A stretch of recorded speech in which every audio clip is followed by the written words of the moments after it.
سلام من القلب لكل قلب حيران. معاكم من تاني قلوب حائرة على تلفزيون حلوان جنوب العاصمة.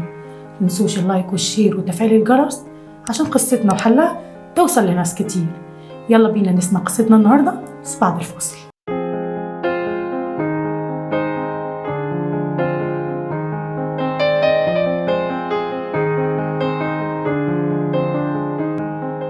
قصتنا النهاردة بدأت بإحساس بالإهمال.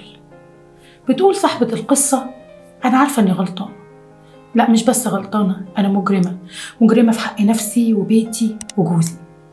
بس بتقول إن هو السبب. بتقول أنا مش بعلق عليه الشماعة، لكن هو فعلا السبب.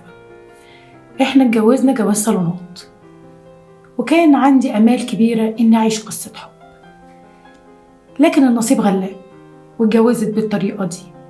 وكانت بتتمنى منه إنه اتجوزنا صالونات بس نعيش جوه حياتنا بحب.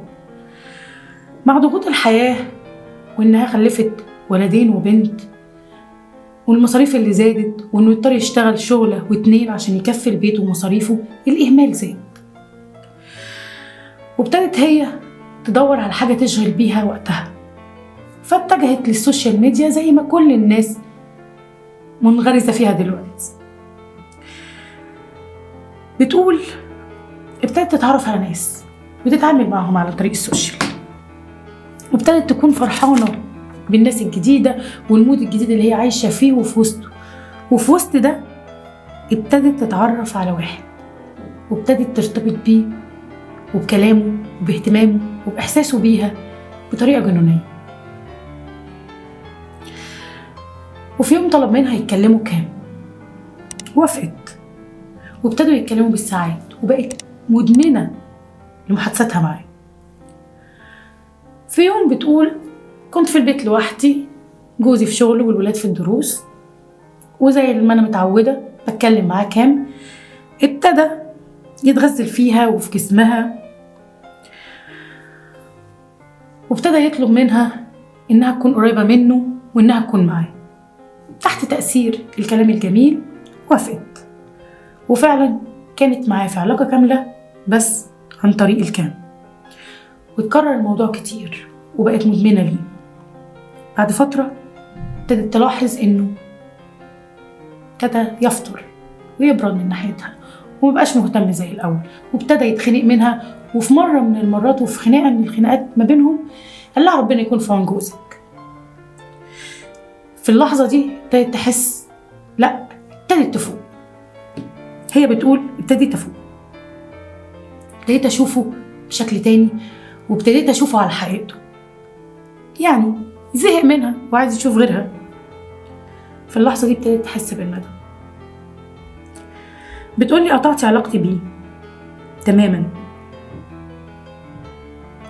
قررت اني معملش كده تاني، وتبت لربنا. بس مش عارفة احكي لجوزي واريح ضميري ولا اعمل ايه. تعالي اقولك تعملي ايه بس بعد الفاصل.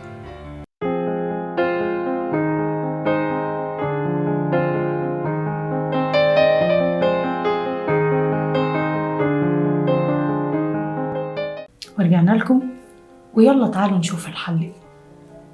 بصي، قبل اي حاجة لازم تكون في توبة، وتوبة نصوحة لله لا رجع فيها. تاني حاجة هتحذفي الاكاونت ده تماما عشان تردمي على الماضي بكل ما فيه، وما يبقاش فيه اي تأثير بأي شكل تاني، يتحذف تماما. ولو قدرتي ما تعمليش اي اكاونتات ولا تخشي سوشيال، تمام. ما قدرتيش يبقى اكاونت جديد وباسم الولاد. ثالثا، اوعي تحكي لجوزك، ربنا سترك، فاوعي تفضحي نفسك بنفسك. ده غير انك لو حكيتي لجوزك لا يمكن يسامحك، واذا سامحك عمره ما هيرجع يثق فيكي تاني. انتي تبتي لله وندمتي ومش هتعملي ده تاني، فاحفظي سرك واحفظي بيتك. ونصيحة هقولها لك انتي او اي واحدة في ظروفك، في يوم حست بالإهمال أو بالملل أو حتى كرهت جوزها، هاتي ورقة وقلم واكتبي 10 حاجات حلوة حصلت ما بينكم. بعد ما تكتبيهم اقريهم. بعد ما تقريهم فكري في ولادك واللي ممكن يحصل لو خنتي.